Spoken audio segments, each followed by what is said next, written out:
Bien. J'espère que vous avez pris vos earphones. J'espère que chacun a passé une bonne nuit et je vous accueille à nouveau. Au nom du comité international organisateur, j'ai le plaisir de vous accueillir à cette deuxième journée de la deuxième session internationale du tribunal Russell sur la Palestine.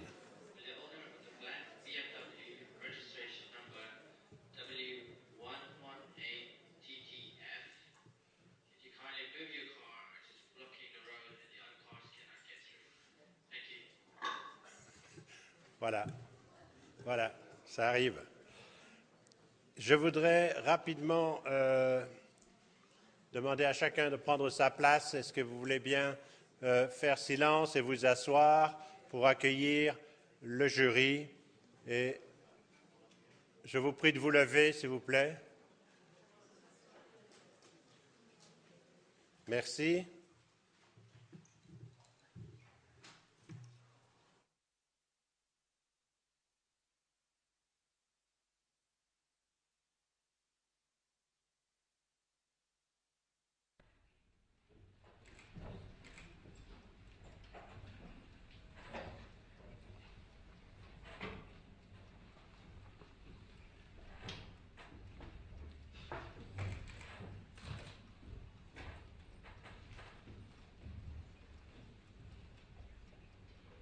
Merci beaucoup. Asseyez-vous, je vous prie.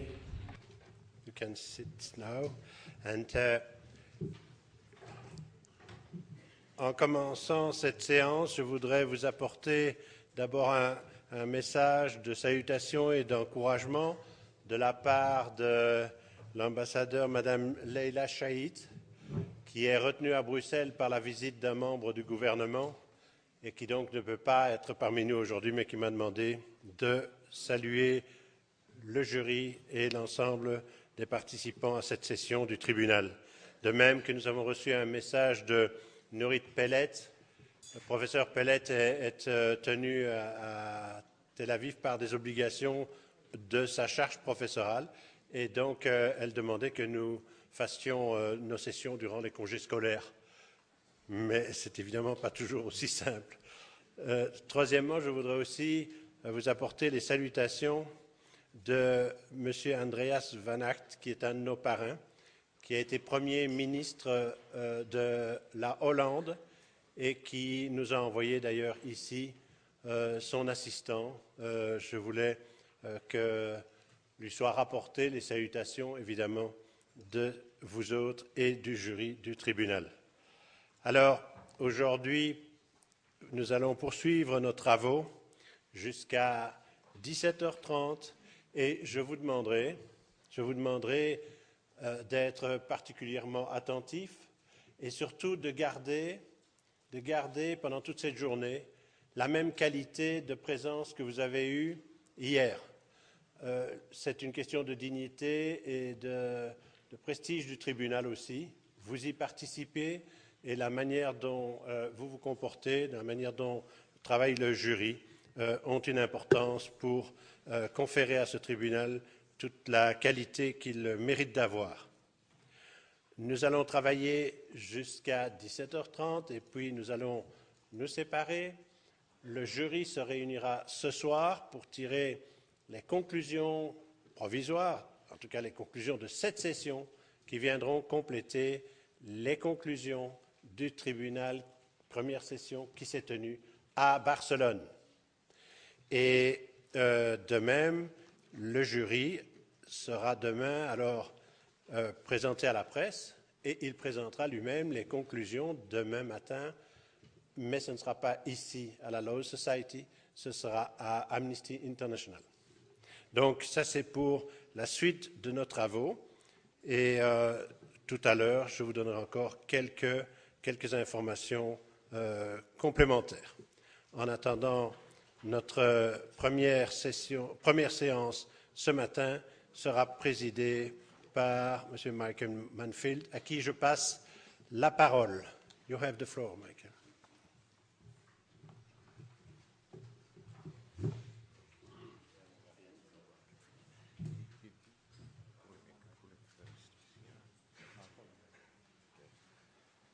Good morning. I apologize for the late start today. Some people obviously had an extraordinarily wonderful Saturday night. However, I think we're all here in that sense now. And a little bit of housekeeping. We're obviously now running about half an hour late. I haven't been told we try and cram everything into the schedule as it was. So I think that's how it will proceed in the day. Namely, we'll keep to the time space allotted for this. We are just in time. Oh, we're just in time. Yep. Sorry, okay. I've heard that before. Yes, okay. We're just in time, all right. Running a bit late. However, I've been approached this morning by certainly one member of the audience who has important information on the topics we're dealing with, but the information he's got is not included in the materials we have. Now, if there's anyone else, in addition to this particular individual, who does have either a point or information on the topic of corporate or company complicity in the occupied territories and so forth, the issue that we've been dealing with up to now, then it's not too late to at least give us an indication before tonight of what it is, and if there's more data on it, where we might find it. We're not giving any guarantee we'll necessarily be able to include it, but we might be able to because it may have a close relevance to some of the topics already dealt with. So, an invitation for anyone else. Now, secondly, before I just start this session, we've got, as you will see on the programme, 3 witnesses. There is a 4th to be included at the end. So I've got to try and get through 4. One of them may take much longer than the others, that's Saskia Muller, because unusually we've had a very detailed response. You will recall that the Tribunal Secretariat wrote to all the companies who might be named for their responses to what is being said about them. On the whole, the majority did not respond. Some responded in the way you saw yesterday, which was effectively not a particularly helpful response, and in some cases plainly doesn't meet the facts on the ground. However, in this occasion, I'm going to devote a little more time to her because she has got the reply and she's been in contact with the company. And if you'd like to add, if you're making notes of who's coming, Terry Crawford Brown from South Africa will be the last, in other words, of the 3. We've got 4 to get in this period of time. Now, also, just a precursor. Yesterday, I read out, and I'm not going to do it again, but I'm just going to mention it again, an extremely important paragraph, 159, in the World Court opinion, otherwise sometimes called judgment, but it's an advisory opinion of the International Court of Justice in The Hague, in relation to the separation wall and its illegality, and as a consequence of its illegality in relation to human rights law and international humanitarian law, the obligations that arise for states and others, and the obligations are very clear in that paragraph, effectively, that there should be no assistance given in maintaining the situation. That's the situation in relation to the wall. It's not just the wall, but the environment which is created by the wall. No assistance. And that there is a further obligation to see to it, this is strong language, to see to it that any impediment resulting from the construction of the wall to the exercise by Palestinian people of its right to self-determination is brought to an end. Now, these obligations are going to be particularly important in this sector. It's often overlooked that the financial sector is one of the most important because it underpins the activities, particularly economic activities, within the settlements. And the questions that will arise is, of course, who are the companies who are providing the financial services and resources? To what extent are they including interests and shares from foreign companies? To what extent do they have policies that are commensurate with the World Court advisory opinion? In other words, no further human rights violations. And to what extent are states ensuring that companies that invest in the banks that provide the resources are pursuing the same policies. So it's a convoluted avenue, but it's one of the most important. I'm sorry, I thought I'd introduce that today because of some people like me probably, you get a bit blinded by science and maths and figures. But actually this is not such a complex area, but it's an extremely important area. So may I ask for Merave Amir as the first witness? Thank you. Very good.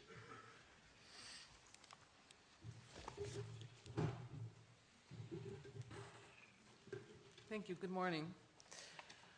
To state that all economic activity, like the ones that we're surveying here, is supported by financial institutions is almost stating the obvious.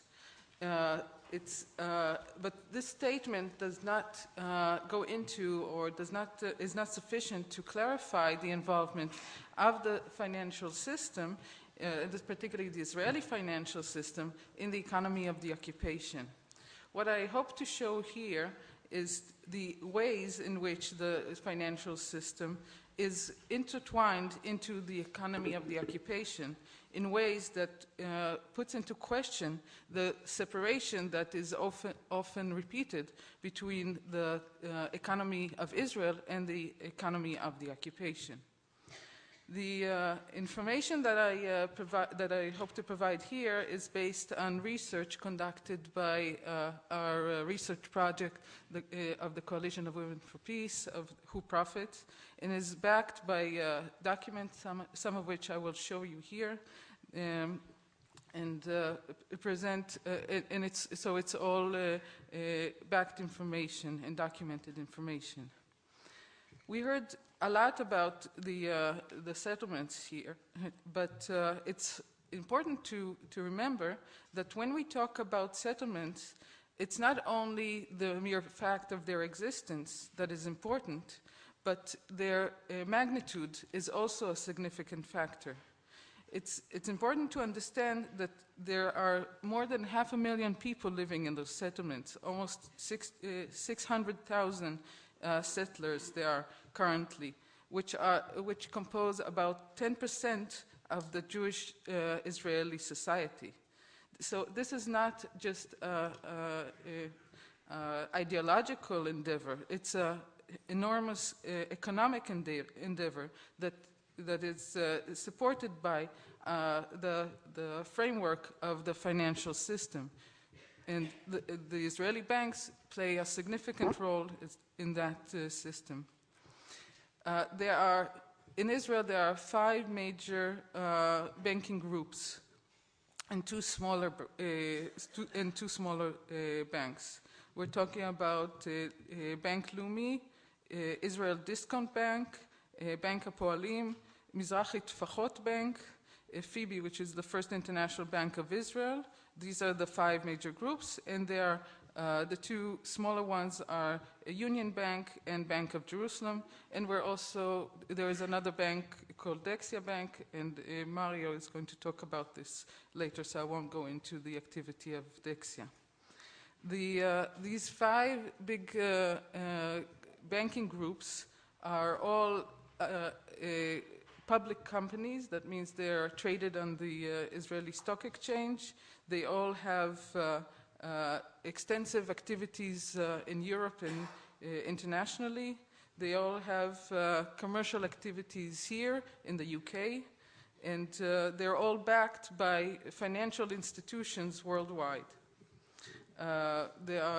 We have evidence showing that major banks, major European banks, and major European investment funds are all invested in these banks.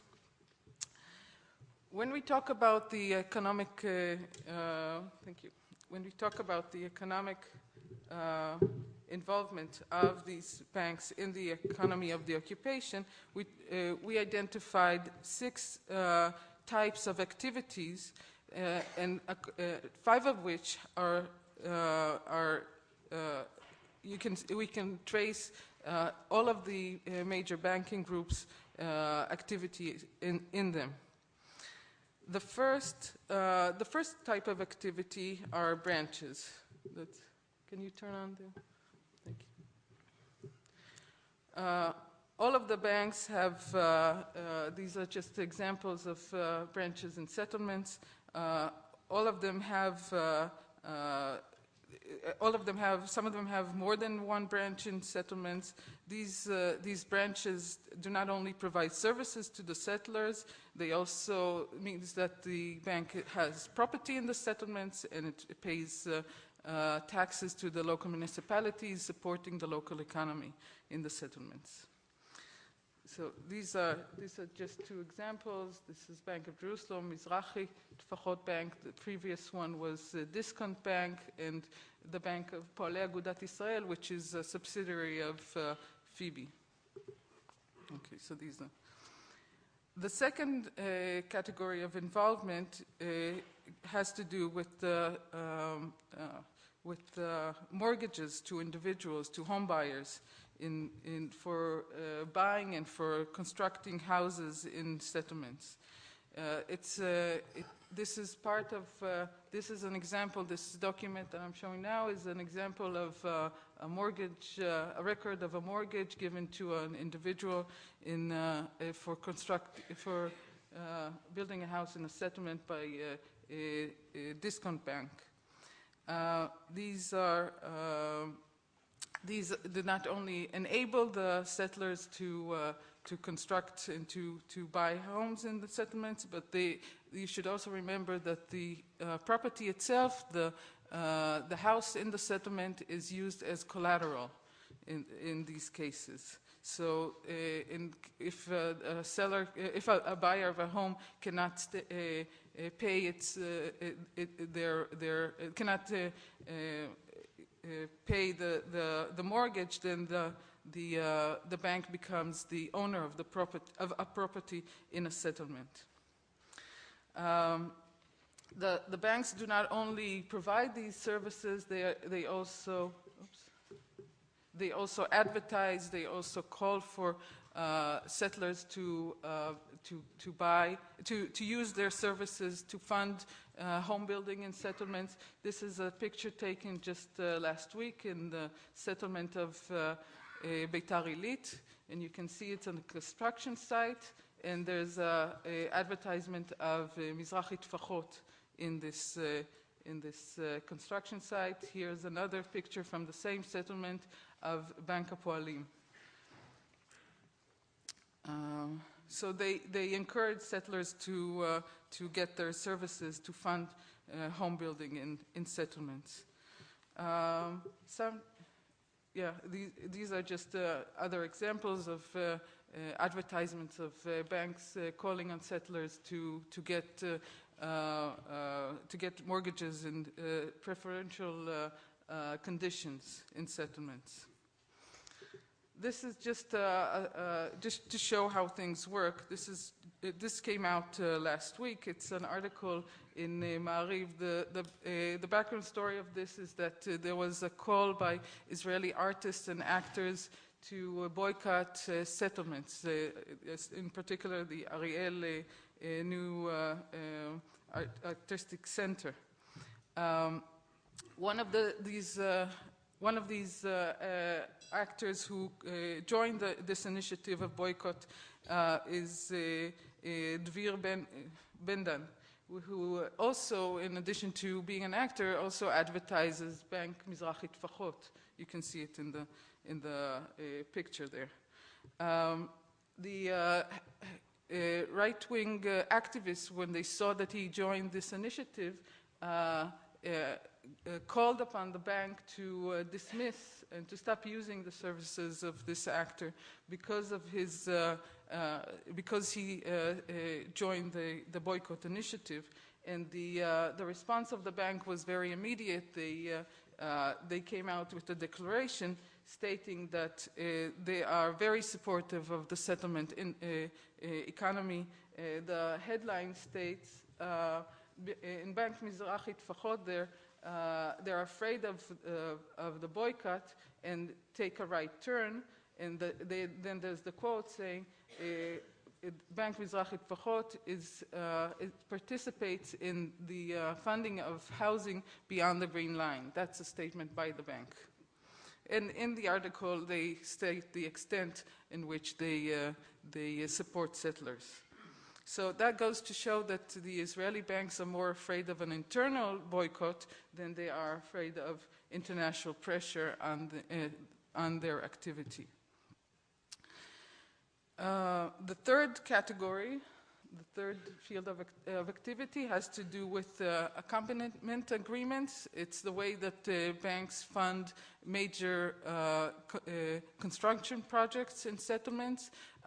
It's a bit, the whole arrangement is a bit too complicated to go into it right now, but what it means in the bottom line is that the banks are partners in construction projects that need funding from banks, which is most of the construction project. They exercise meticulous supervision of the activity of the construction, and they are if for some reason the construction company cannot complete the project, the bank becomes the owner of the project and is reliable for its completion for home buyers.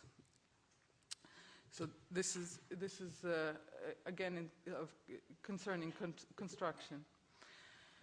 The fourth category has to do with supporting local municipalities, and we have documents showing that the banks provide loans to local municipalities, provide banking services, transfer of funds, and so on. This is a document from a protocol from November 2009 of the Council of Ma'ale Adumim, where they approve opening a bank account to receive funds from the government.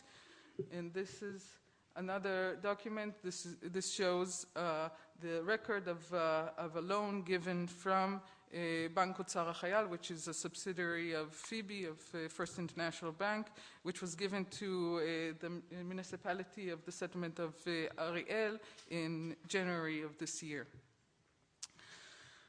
The fifth category has to do with loans to businesses. It's obvious that all businesses, including those that build the wall, including Ackerstein, Elbit, and Magal, got funding from, or got loans from banks and got services from banks. Otherwise, they obviously couldn't do their business. But in order to show the particular complicity of the banks, we focused on companies whose entire activity has to do with the occupation. This, for instance, is a record of a loan given by Bank Leumi to CityPass Consortium, the company that builds the light rail project. So it's obvious that when they give these loans to companies that's their entire business, the banks know where the money is going. They know what they're funding. It's the same with companies that have factories in settlements, or only have factories in settlements, and also there the property of the company in the settlement is used as collateral many times to back the loan. The sixth category has to do with the way that the Palestinian financial system is captured by the Israeli financial system. And again, it's a broad subject. I'll just give it in very brief detail. There are two banks, Bank Hapoalim and Bank Discount, that are involved in this activity. According to the agreements between Israel and the PA, there isn't a Palestinian. There's no Palestinian currency. That means that everything that is done in the Palestinian market is done with foreign currency, and because the Palestinian market is actually a captured market of the Israeli market, then most of it is done in shekel. The Palestinian banks don't have direct access to the clearing services of the Central Bank of Israel, so they have to use the services of Israeli banks to get that. They have agreements with these two banks, with Poalim and Discount, and if you look at these agreements, you see that to get these services, the Palestinian banks have to pay very high commissions and to give extremely high collaterals for these services, which turns the shekel into a much more expensive currency in the Palestinian market than it is in the Israeli market. It also has additional consequences on the activity of... Okay. It has additional consequences of and limits on the ability of the Palestinian banks to operate, and there's also the case of Gaza, where the Israeli banks announced that they will stop working with the Palestinian banks, and brought about a collapse of the Palestinian economic system there. But that's, again, it's a long story that I can't go into right now. To understand what the consequences of this analysis, you should remember that the Israeli market is a highly centralized market. According to data collected by the Central Bank of Israel, 30% of the market is controlled by 10 families, and about 50% is controlled altogether by 20 families. That means it's a market in whose major activity is all centered in the hands of a few families. All of the major families have own, or at least partially, if not completely, they own the Israeli banks. That means that every activity that is done by the banks is actually done by the central players of the Israeli economy. So when you control the these major players, these major investors in the banks control the banks, and these banks have actually have such an extensive activity in the occupied territory, that means that the entire Israeli economy is actually implicated in the economy of the occupation. Thank you.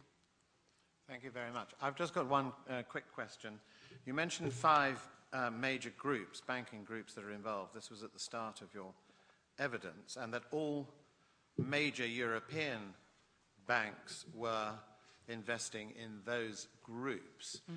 I ask this question because of what's happened in the United Kingdom and the recent bailout and the ownership of banks basically by the public here and by the government. So are the 5 major banks in the United Kingdom all involved in the 5 major banking groups in Israel?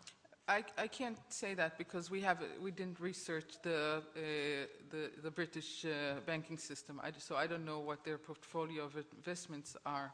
But from looking at other major financial institutions, all of them that are invested in the Israeli companies. Some are not invested in Israel at all, but any that are invested in the Israeli economy usually are invested in these 5 banks, 5 banking groups. All right. Yes, thank you. Has anyone else got any questions for this? No. It's very kind of you. Thank you very much. What we're pursuing is, obviously, we're running to a timetable. If there are any burning questions, then we will ask witnesses either to return later today or at some other stage they can be asked. Could I ask the next witness to step forward? Mario Franzen, please.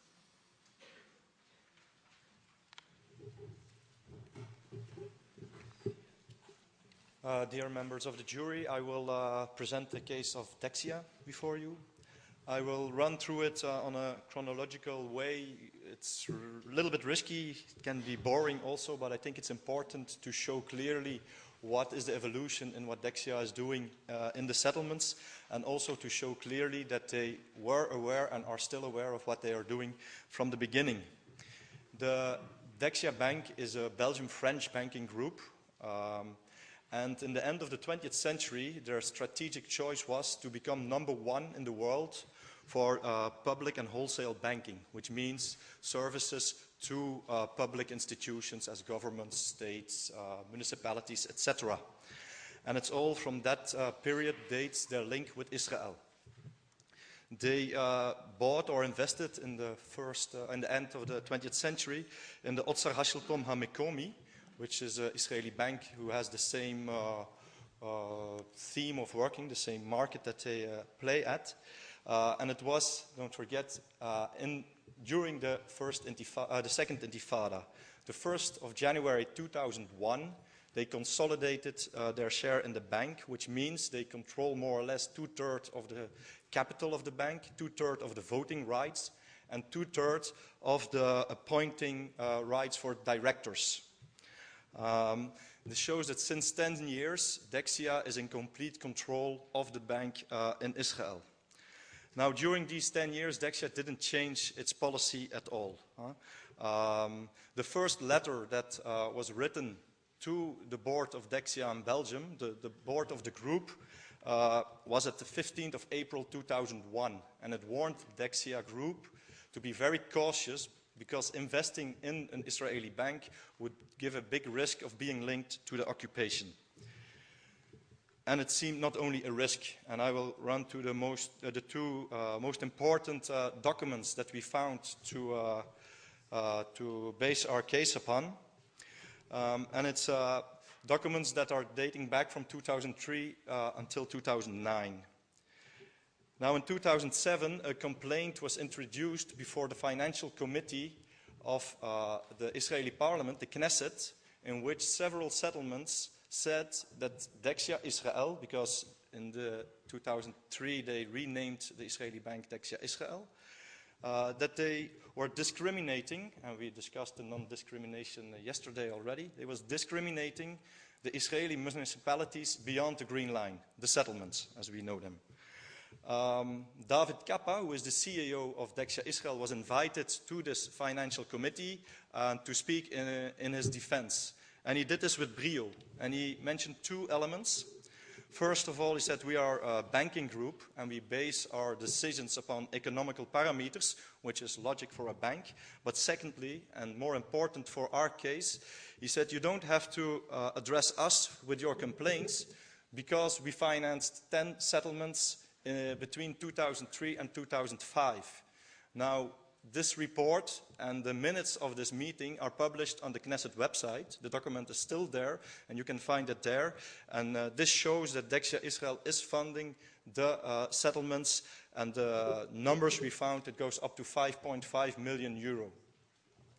Second proof that we found was mentioned in the half-year report of Dexia Crédit Local, the French daughter of the Dexia Group, in which they state in June 2008 they financed and give a loan of 8 million euro to Jerusalem. We all know that East Jerusalem for Israel is included in what they call Jerusalem, and we consider this also a problematic financing.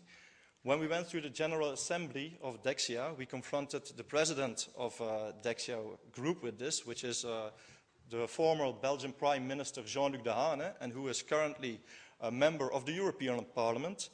The answer he could figure out to give was, apparently East Jerusalem doesn't exist.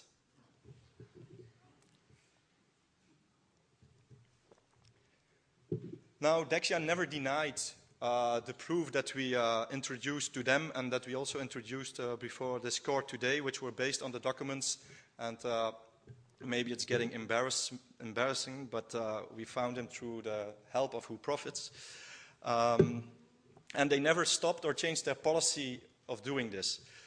Probably, and Dexia won't be here in the last session to take their defense, so I will give, not that I want to defend Dexia, but I will give some arguments that they introduced to us, and also give the counter-arguments that we developed to that. Dexia says, and their board says, it's a problem of the previous board of Dexia, because in 2008 with the banking crisis, also Dexia was saved by government money and the board was changed. So Jean-Luc Dehaene came as a president of the board, and Pierre Mariani, which is a protégé of President Sarkozy in France, he worked with him on his Ministry of Economy several years ago. He is the CEO of Dexia. They say, we changed our policy. It's old news. We don't do this anymore. But this runs contrary to the proof that we found in 2008 and 2009.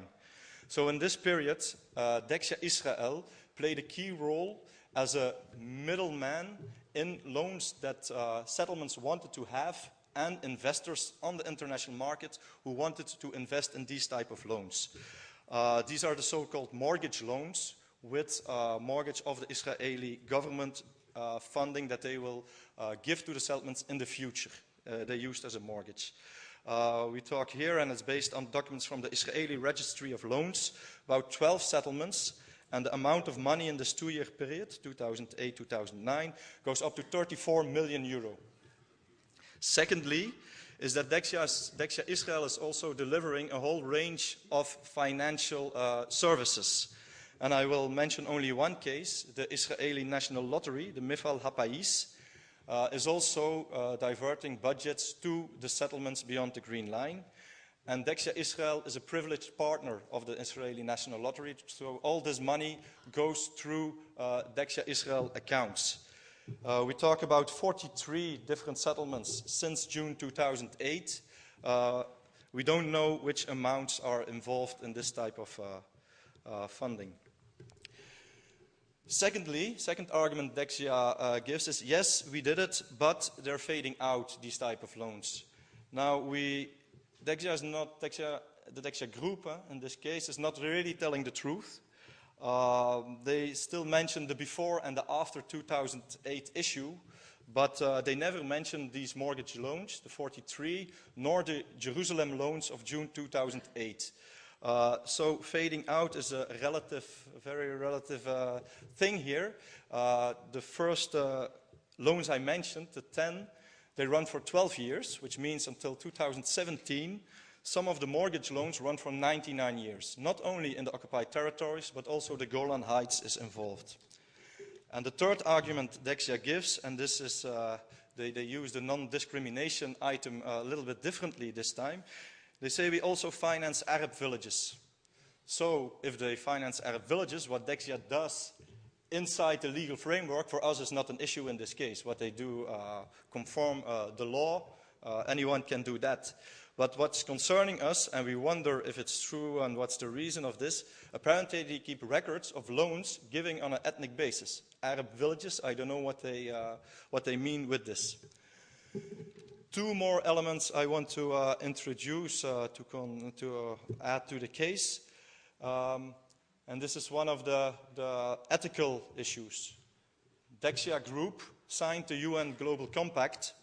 And it was mentioned yesterday already, but I don't remember that the first two principles were read out loud here, so I will do it. And it states, Dexia should support and respect the protection of internationally proclaimed human rights, first principle, and make sure that they are not complicit in human rights abuses. I leave it up to the jury to judge if Dexia is working in accordance with this. I also want to make a reference about this public and private type of bank. Dexia Group is known as a private bank. But when we have a closer look to the shareholders built up, we can also judge otherwise. And the link with the first session of this tribunal in Barcelona and the role of the European Union and its member states, it could have been possible that the Dexia case was presented in Barcelona. The biggest shareholder of Dexia, which is the Caisse de dépôt et consignation, it's a French investment group linked to the French government. And for the doctors in mathematics here in the hall, they can join me in calculating. This Caisse de dépôt et consignation, they have 17.6% of the shares of the Dexia Group. The Belgian holding communal, which represents all the shares of the Belgian municipalities and provinces, and I have to note, every Belgian municipality and every province holds shares in Dexia, they have 14.8% of the shares. The Belgian and the French government each have 5.7% of the shares. And this is due to the intervention they had to do in the 2008 during the banking crisis to save this bank. So they did it with public money and more precisely also with my money. 3 Belgian regions, and yes, it's possible still in Belgium to work together with the regions, they hold 5.7% of the Dexia shares. So who did a quick calculation sees that it goes up to 49.5% of the shares of the Dexia group are controlled by one or another political level in France or Belgium. This is important, and the link with the Barcelona session becomes pretty clear when we see this. To conclude, I will give you an overview of the settlements financed by, through, or with the aid of the Belgian-French banking group through their subsidiary, Dexia Israel. Some of these received money more than once, but I only mentioned them once. And for the translators, it's not necessary to translate because the names will be known in both languages. Male Ephraim, Alfei Menashe, Al-Kahana, Beit El, Ariel, Beit Arieh, Givat Zeev, Kedomim, the region of the Jordan Valley, the Harevron region, Samaria, Jerusalem, Gus Etzion Regional Council, Beit Elit, Shomron Regional Council, Emmanuel, Oranit, Golan Heights Regional Council, Mate Benjamin, Itamar, Alon Shfut, Elazar, Eshkolot, Beit El, Beit Elit, Bnei Yehuda, Geva Benjamin, Dolev, Bikat Hayarden, Har Hadar, Haggai, Hinanit, Hashmonaim, Yakir, some settlement neighborhoods in the East Jerusalem region, Kohav Hashahar, Kafr Adomim, Mevo Horon, Modein Elit, Male Adomim, Neve Daniel, Nofim, Nili, Ofra, Etz Ephraim, Atnil, Peduel, Kalia, Katzrin, Kiryat Arba, Karnei, Shomron, and Kilo. Thank you.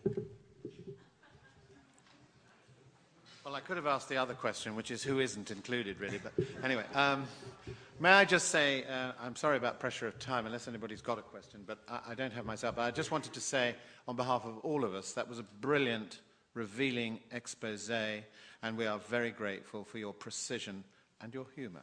Thank you. Thank you.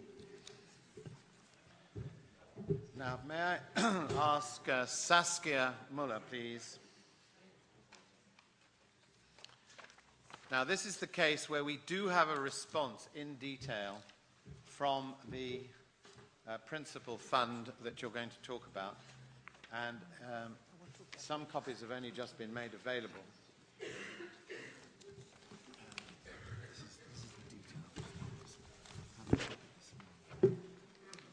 Members of the jury and all the people present here, thank you for giving me the opportunity to explain some things about PFZW. I'm sorry about the name, it's quite complicated. PFZW is the second largest pension fund in the Netherlands. The biggest one is called ABP. PFZW is the second one, and it ensures the pensions of 2.2 million people in Holland. We have about 17 million, so you can relate it to that. And its total assets amount to about 97, almost 100 billion euros. So that's quite a lot. And since earlier this year, PFZW, may be interesting to tell, also ensures the pensions of the biggest union in Holland, the FNV. They had their own pension fund, but they transferred it to PFZW. Now, I will get into this in more detail later on, but the case I have earlier presented to the jury is not correct anymore, in the sense that after presenting it to the jury of the tribunal, I have found out that the investments I have worked with, that I thought PFZW was still holding, have changed earlier this year. At the moment, PFZW has investments in 14 companies that are in some way contributing to Israel's violations of international law, or that are profiting in some way of Israel's over 40 years occupation of Palestinian territories. I have distinguished between 4 ways in which these companies can be involved in either the occupation in the occupation.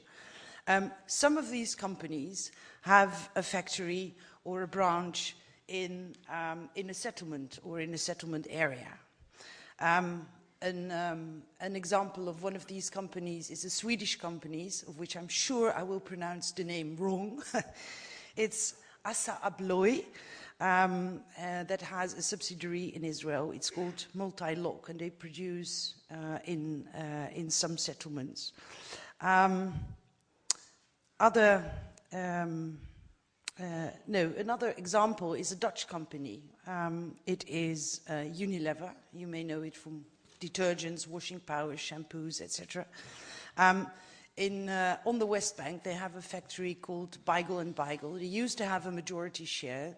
Nowadays, they fully own it, and it is based in a settlement.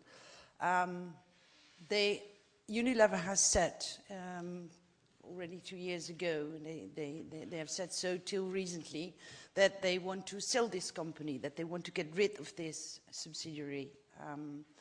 Up till now, they haven't succeeded in doing it, and the latest news is that they are now planning to transfer this Beigel & Beigel factory from the West Bank to an area in Israel itself. Okay, so there are companies that have factories or branches in settlement areas. There are also companies who supply the settlements or who supply their inhabitants. In a way, the company that Mario Franzo was talking about, Dexia, is an example of this, because they supply money to the settlers that they need in order to survive in the area where they live. But Supersol, in my opinion, is also an example of this. Supersol is a supermarket chain that PFZW invests in, and they have shops in the settlements, and through these shops they supply the settlers with food, etc. A third category are the companies that supply Israel with services or materials in support of the occupation. You may also think of the term associated regime that was used by the International Court of Justice in its advisory opinion that has been cited before on the Tribunal in 2004. Examples of companies who do this are Caterpillar, for instance, or another company that hasn't been mentioned very much here, as far as I know, is Hewlett-Packard. They supply security systems, for instance. And they have developed and sold a biometric access control system that is used in checkpoints, where the Palestinians, as you may know, have to go through all the time and get checked. Now, the fourth category are the companies that use non-renewable Palestinian resources or land. And if I may give you another example, Heidelberg Cement, it's a German company, has a subsidiary in Israel, Hanson. There was some talk of selling it, but they haven't. The transaction hasn't gone through, so it's still Heidelberg's. Hanson exploits a quarry in the occupied West Bank, where they take materials that are Palestinian resources that will never get back. So whatever happens to the West Bank, and whenever it happens, that will be gone. That is something that's absolutely in breach of international law. After these examples, I will tell you some more about why I think, what I think is the legal basis for holding PFZW accountable for being complicit in the occupation. Because I think there's a strong legal basis to hold them responsible for their material support to both violations of international law through their investments in the companies mentioned above. I've already talked about the advisory opinion of the International Court of Justice. They have stated that Israel's occupation, including the construction of the wall, the construction of the settlements, and the associated regime, there it is, that support are illegal. Michael Mansfield has talked about this earlier. The Barcelona session of this tribunal has acknowledged this. As an occupying power, Israel's legal obligation that it breaches in many different ways. It breaches international humanitarian law, it breaches human rights of Palestinians, and it breaches the Palestinian people's right to self-determination. These three categories of violations of international law by Israel were acknowledged during the Barcelona session of the tribunal. Now, these violations of international humanitarian law by Israel include confiscating land of Palestinians not for military purposes, transferring its own civilian population to the occupied territories, and substantially altering the nature of the occupied territories, as I showed you with the example of Heidelberg Cement and Hansen, who exploit the quarry. The violations of international human rights law by Israel include destroying Palestinian homes and property. That's something that Caterpillar is working on, but somebody will talk about Caterpillar later this day, so I won't. Severe movement restrictions to Palestinians, like another company that I think Dalit Baum and Mirav Amir will talk about later, G4 Security is also assisting in. And we have arbitrary arrests, detentions without trial, and torture of people who non-violently resist the Israeli forces. And again, G4 Security is a company that is aiding Israel in doing this.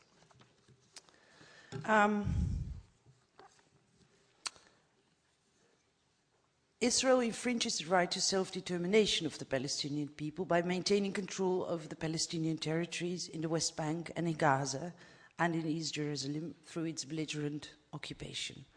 International humanitarian law, international human rights law, the right to self-determination of the peoples have an indisputable legal basis in the United Nations Charter, in Resolution 2625 of the General Assembly of the UN, in the International Covenants on Economic and Social and Cultural Rights, and the Civil and Political Rights, and the Convention on the Elimination of Racial Discrimination, amongst other treaties. I will save you these, and myself. I'm very glad that Michael Mansfield this morning already mentioned a few phrases from this advisory opinion in 2004 of the ICG that are very important when you look at pension funds, for instance. All states are under an obligation not to recognize the illegal situation in Palestine, and they are not to render aid or assistance in maintaining the situation. And all states should see to it that any impediment to the exercise of Palestinian self-determination, for example, by the wall, is put to an end. This is quite something.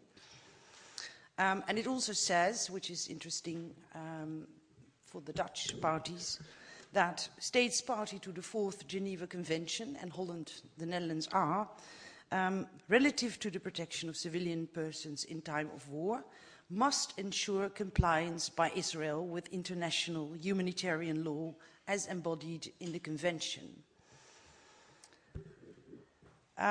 Based on the Dutch, I will give you the Dutch name first, Wet Internationale Misdrijven. If I translate that, it's the law on international crimes. Dutch companies are also subject to various sources of international criminal law, including international humanitarian law. And on this basis, the Dutch public prosecutor is now investigating in Holland the business activities of Rival. That's a Dutch company with an Israeli subsidiary that is suspected of rendering services and goods, cranes used for building the wall, for example, supporting the occupation, and particularly the construction of the wall, which is the first step in a possible prosecution of the company. We haven't seen the outcome yet, but we are really anxiously waiting for it. In addition to binding obligations in international law, international organizations and initiatives underpin the obligations of private companies in international law. And I mention a few: the OECD with its guidelines for multinational enterprises. Israel became a member of the OECD earlier this year. The United Nations Global Compact and the principles for responsible investments that Mario Franze had mentioned before. But also the International Commission of Jurists and John Ruggie, the special UN reporter on human rights and businesses. Yes. Enough of the legal part. I will go back to PFZW. As Michael Mansfield already said, they are the only party that has seriously reacted to the case that was presented to the tribunal. I'm very glad they did. I have talked with them earlier this week about the letter. I am glad because it shows they're not a rogue company, and it's very well possible to have a reasonable talk with them about things like that. PFZW were investing in far more Israeli companies than they are now. They were investing in 14 Israeli companies that were, of which we knew, among others, with the help of who profits, that they were profiting from the occupation. And they have sold their share earlier this year in these companies. This sounds as a big triumph for the people who put pressure on them, whereas PFZW, the fund itself, says it doesn't have anything to do with this. They say it has to do with the fact that Israel is no longer an emerging market, and this has to do with them becoming a member of the OECD. They are now a developed market, and in developed markets they only want shares in big companies and not in the smaller ones they invested in before. What I know now is that they still invest in some Israeli companies.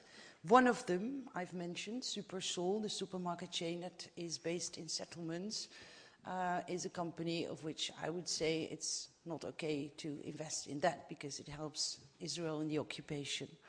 Apart from that, I mentioned a lot more companies, and there are 14 altogether, not Israeli companies, but companies like Hewlett-Packard, Motorola, Unilever, etc., of which we know that in some way they are connected to Israel occupying the Palestinian territories. PFZW has explicitly expressed its concern in the ongoing conflict in the Middle East, and they have said that they prefer to influence the companies they invest in, of which they think they play a role in this conflict, to talk with them and get involved with them in engagement procedures and try to influence them. Well, that's their answer. I think that it's a very good idea to put more pressure on the companies who work in Israel and who profit, to make them withdraw from these activities, withdraw from the occupied territories, etc. But I am, as said, I'm very glad with a, well, let's say, polite a polite answer and taking time to look at the case from PFZW. I'm very curious what their withdrawing from Israeli companies earlier this year will cause in the Dutch market, because as I said, they are the second largest pension fund. There is another one that's even bigger. And apart from that, there are almost 600 other pension funds in Holland. So there's still a lot to be done. Thank you very much. Thank you. I think it's a very interesting example. We've got just a few minutes. So I think in deference to this company, because it has taken the trouble when others have not, to provide us with a policy statement. They sent a letter earlier this month on the 12th, indicating real concern. I'm only going to read the paragraph that I suspect that they would most want read out. The board of the company is deeply concerned about the ongoing conflict between Israel and Palestine and the consequential long-term occupation of Palestinian territories by Israel, is further concerned about ongoing violations of international law in this context and about possible complicity in such violations by companies that are active in Israel and the occupied territories. So that's point number one. They recognize the issue. They then provide a 6-page statement, which is obviously available to anybody who would like to see it. We've had it copied this morning, and no doubt this was partly in response, or perhaps entirely in response, to the inquiries made on behalf of the tribunal. Now, it's take too long to read it all out, and it's already been mentioned, but they're indicating, I'll just give headings, a responsible investment policy is what they intend to focus upon, and that in particular they do have exclusions. In other words, companies in which they do not invest in, they say, and I've no reason to doubt some of what they're saying here, obviously. The first obvious category in which they do not invest or do not have sub-investments are controversial weapons, weapons of mass destruction, which we've heard a lot about and so on. So I don't read out that list, but cluster bombs and others that, in fact, of course, some of these weaponry has been used in recent conflict zones. However, there is another heading, I'm not reading them all out, the other one that's relevant to this is human rights. Now, they have a slightly different position on this, but in fairness to them, this is how they spell it out. Exclusion as a last resort. In other words, they'll only exclude a company that's in breach of human rights violations, and obviously it's any company who's effectively maintaining the system, if you like, in the settlements.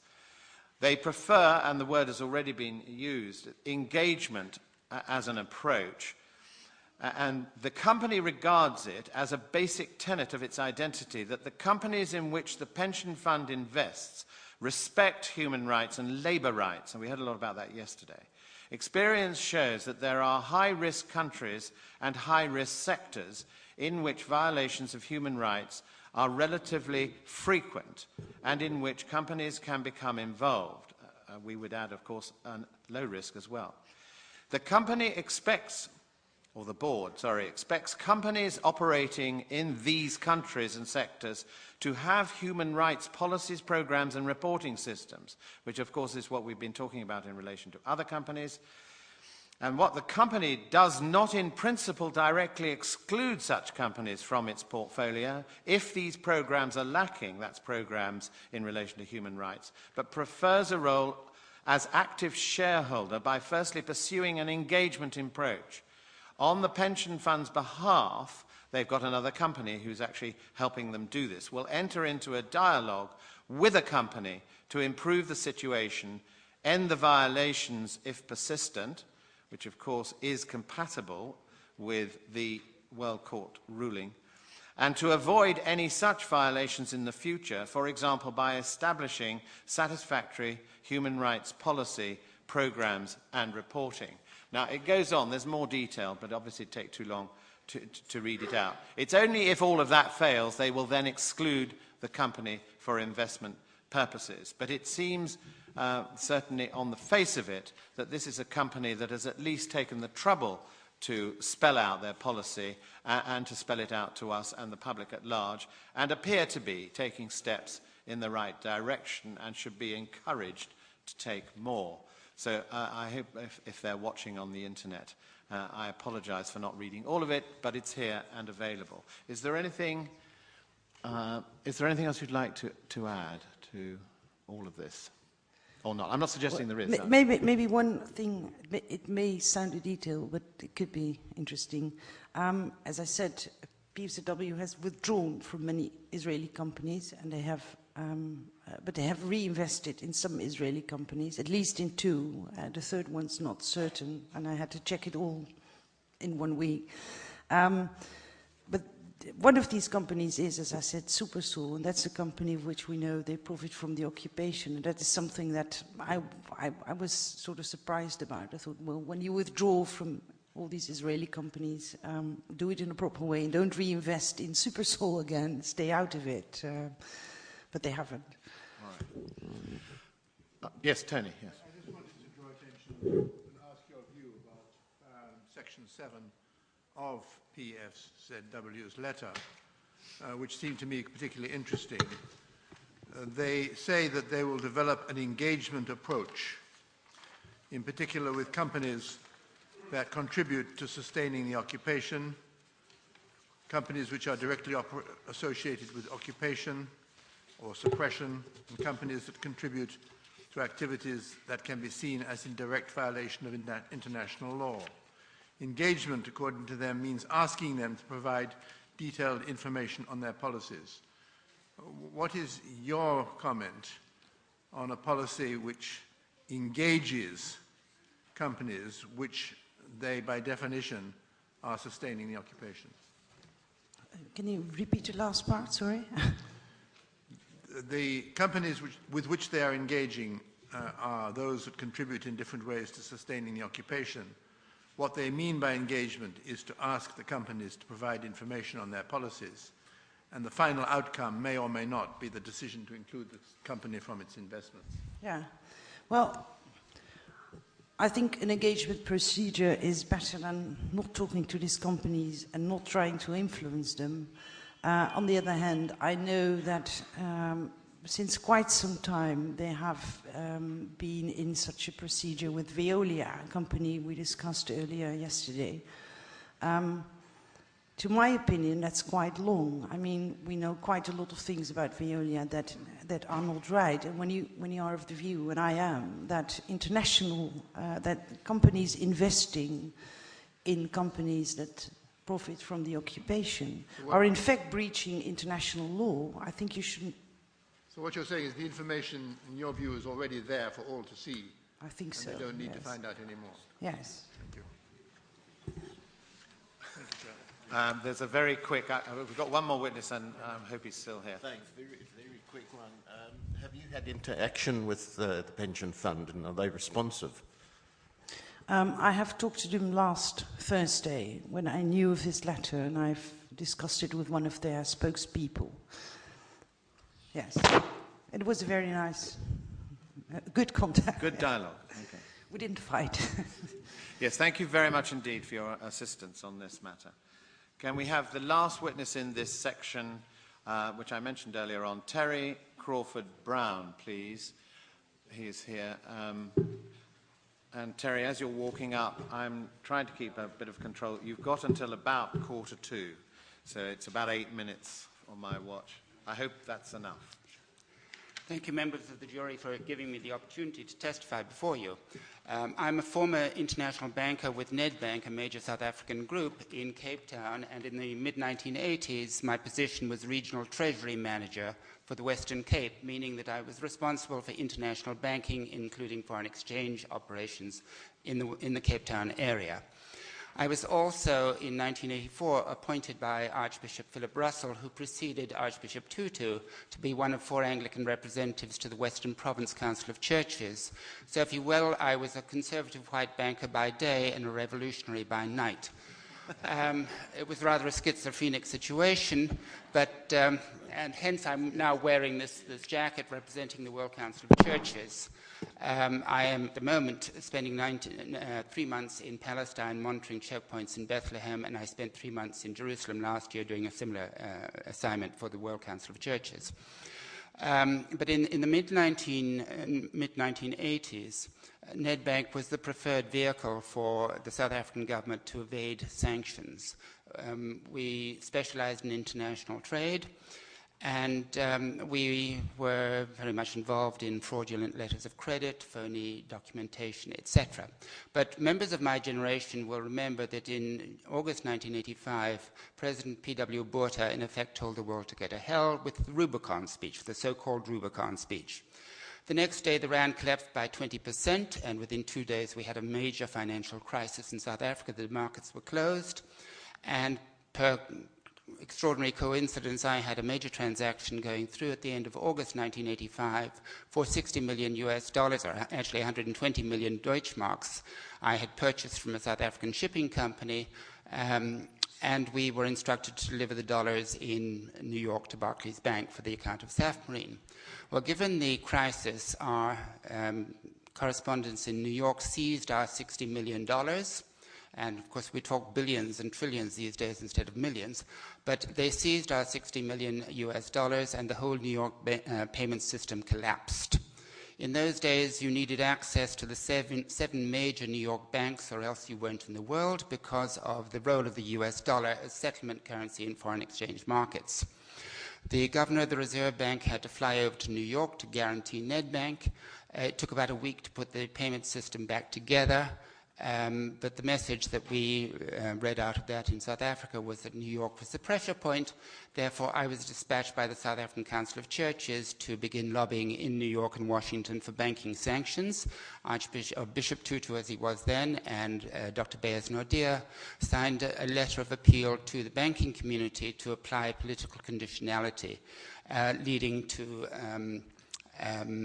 representative government on behalf of all South Africans. That was picked up. The letter was also circulated to members of Congress, and eventually was picked up by Congress in the Comprehensive Anti-Apartheid Act of October 1986, which was vetoed by President Reagan, and his veto was overridden in October 1986. After that, the United Nations, the Commonwealth, and so forth began to take up the issue of banking sanctions as to where the apartheid government was most vulnerable.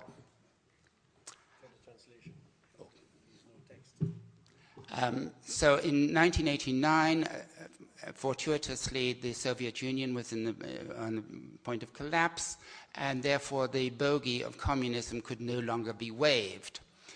But the United Nations and the Commonwealth and others had come to the conclusion that June 1990 should be the deadline for the end of the apartheid situation, so more and more pressure was being brought to bear, and surprisingly, President Bush, President Bush Sr., in 1989 actually gave his support to the financial sanctions campaign. In September 1989, we had the March for Peace in Cape Town, when 35,000 people marched for peace. And as Archbishop Tutu has subsequently said, we marched in Cape Town and the Berlin Wall fell 2 months later.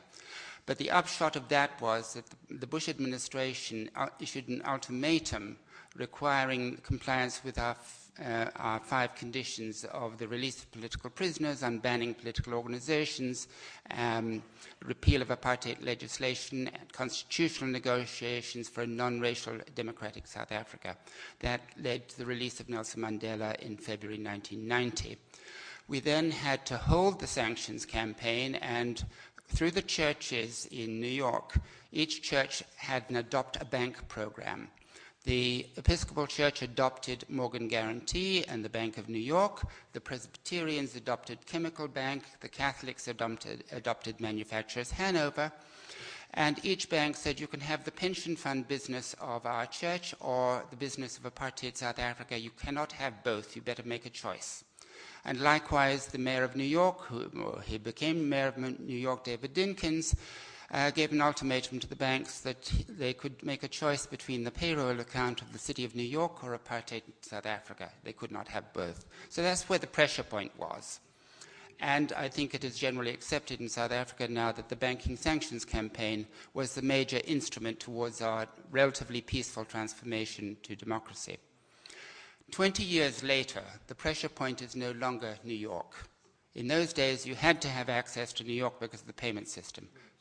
20 years later, the pressure point is SWIFT in Belgium, which is an association of 8,700 banks internationally. SWIFT is domiciled in Belgium, but it is owned by its members, 8,700 banks.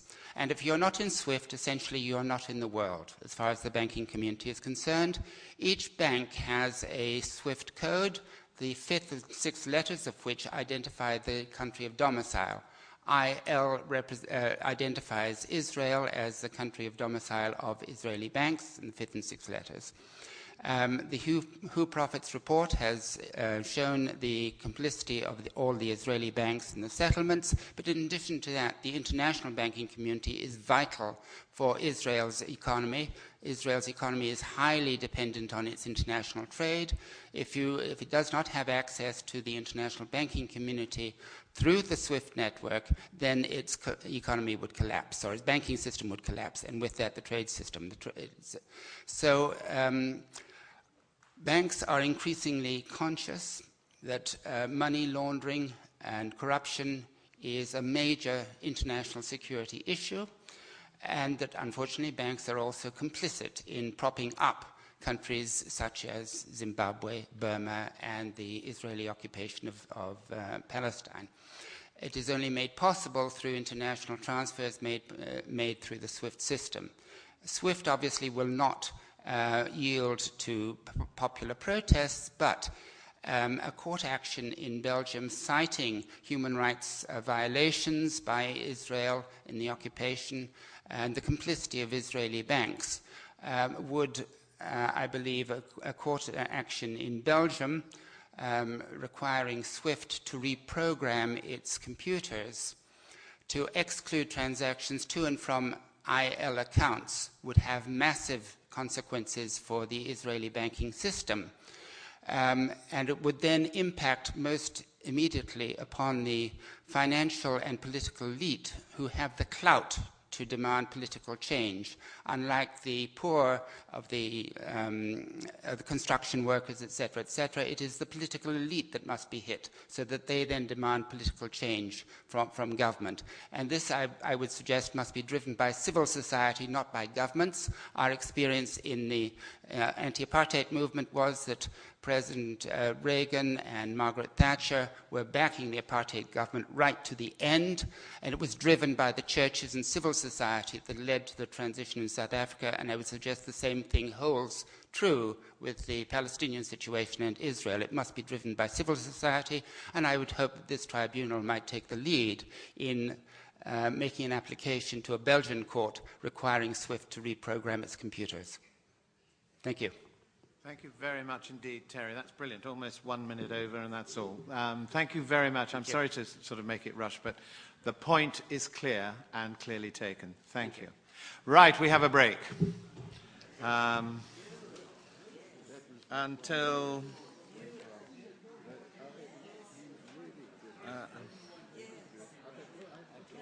12:05, please.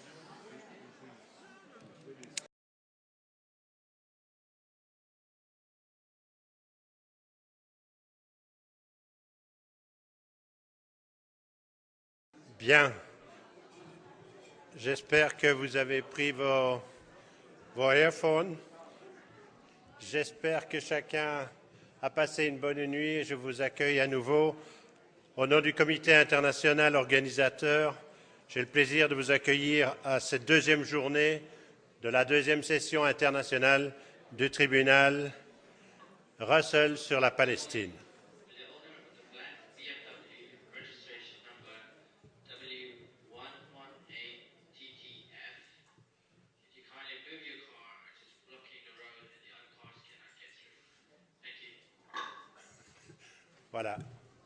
Voilà, ça arrive.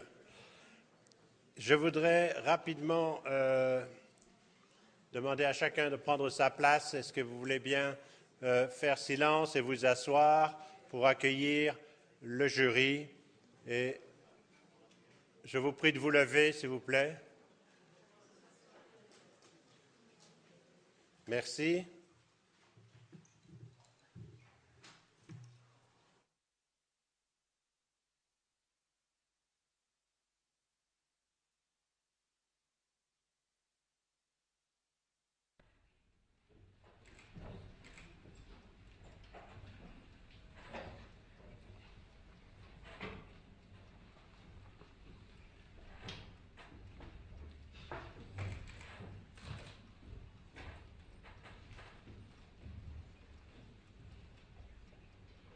Merci beaucoup. Asseyez-vous, je vous prie.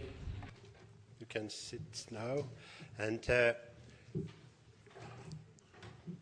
en commençant cette séance, je voudrais vous apporter d'abord un message de salutation et d'encouragement de la part de l'ambassade. In the occupied territories and so forth, the issue that we've been dealing with up to now, then it's not too late to at least give us an indication before tonight of what it is, and if there's more data on it, where we might find it. We're not giving any guarantee we'll necessarily be able to include it, but we might be able to because it may have a close relevance to some of the topics already dealt with. So, an invitation for anyone else.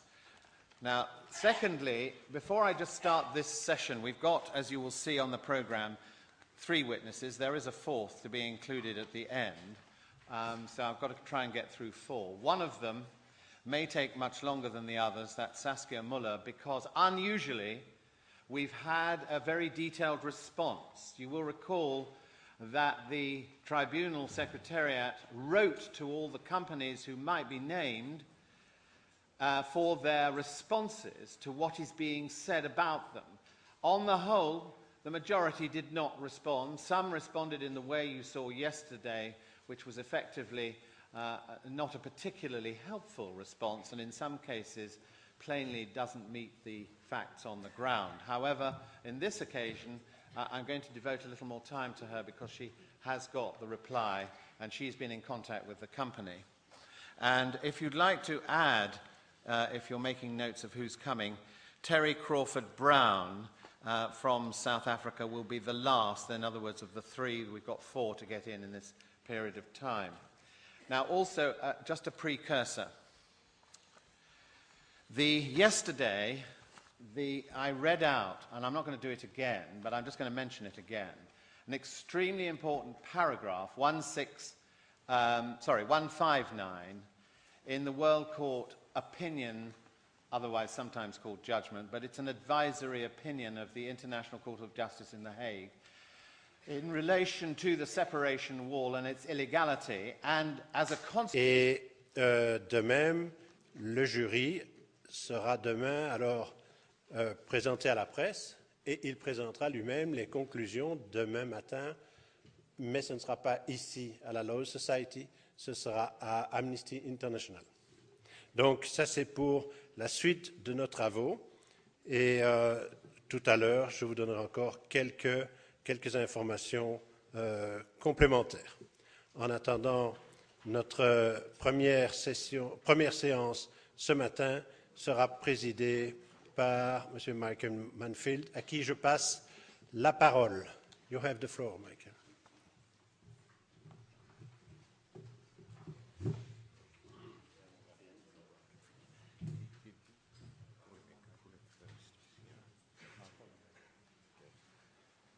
Good morning. I apologize for the late start today. Some people obviously had an extraordinarily wonderful Saturday night. However, I think we're all here in that sense now.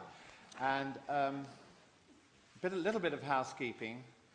We're obviously now running about half an hour late. I haven't been told we try and cram everything into the schedule as it was. So I think that's how it will proceed in the day. Namely, we'll keep to the time space allotted for this. We are just in time.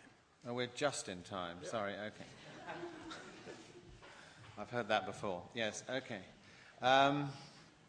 We're just in time, all right. Running a bit late. However, I've been approached this morning by certainly one member of the audience who has important information on the topics we're dealing with, but the information he's got is not included in the materials we have. Now, if there's anyone else, in addition to this particular individual, who does have either a point or information on the topic of corporate or company complicity. Madame Leila Chaït, qui est retenue à Bruxelles par la visite d'un membre du gouvernement et qui donc ne peut pas être parmi nous aujourd'hui, mais qui m'a demandé de saluer le jury et l'ensemble des participants à cette session du tribunal. De même que nous avons reçu un message de Nurit Pellet. Le professeur Pellet est tenu à Tel Aviv par des obligations de sa charge professorale et donc elle demandait que nous fassions nos sessions durant les congés scolaires. mais c'est évidemment pas toujours aussi simple. Troisièmement, je voudrais aussi vous apporter les salutations de M. Andreas Van Acht, qui est un de nos parrains, qui a été Premier ministre de la Hollande et qui nous a envoyé d'ailleurs ici son assistant. Je voulais que lui soient rapportées les salutations, évidemment, de vous autres et du jury du tribunal. Alors, aujourd'hui, nous allons poursuivre nos travaux jusqu'à 17h30 et je vous demanderai d'être particulièrement attentif et surtout de garder pendant toute cette journée la même qualité de présence que vous avez eue hier. C'est une question de dignité et de prestige du tribunal aussi. Vous y participez et la manière dont vous vous comportez, la manière dont travaille le jury ont une importance pour conférer à ce tribunal toute la qualité qu'il mérite d'avoir. Nous allons travailler jusqu'à 17h30 et puis nous allons nous séparer. Le jury se réunira ce soir pour tirer les conclusions provisoires, en tout cas les conclusions de cette session, qui viendront compléter les conclusions du tribunal, première session qui s'est tenue à Barcelone. Consequence of its illegality in relation to human rights law and international humanitarian law, the obligations that arise for states and others, and the obligations are very clear in that paragraph, effectively, that there should be no assistance given in maintaining the situation, that's the situation in relation to the wall. It's not just the wall, but the environment which is created by the wall. No assistance. And that there is a further obligation to see to it, this is strong language, to see to it that any impediment resulting from the construction of the wall to the exercise by Palestinian people of its right to self-determination is brought to an end. Now, these obligations are going to be particularly important in this sector. It's often overlooked that the financial sector is one of the most important because it underpins the activities, particularly economic activities, within the settlements. And the questions that will arise is, of course, who are the companies who are providing the financial services and resources? To what extent are they including interests and shares from foreign companies? To what extent do they have policies that are commensurate with the World Court Advisory Opinion, in other words, no further human rights violations? And to what extent are states ensuring that companies that invest in the banks that provide the resources are pursuing the same policies? So it's a convoluted avenue, but it's one of the most important. I'm sorry, I thought I'd introduce that today because of some people like me probably, you get a bit blinded by science and maths and figures. But actually this is not such a complex area, but it's an extremely important area. So may I ask for Marev Amir as the first witness? Thank you. Very good.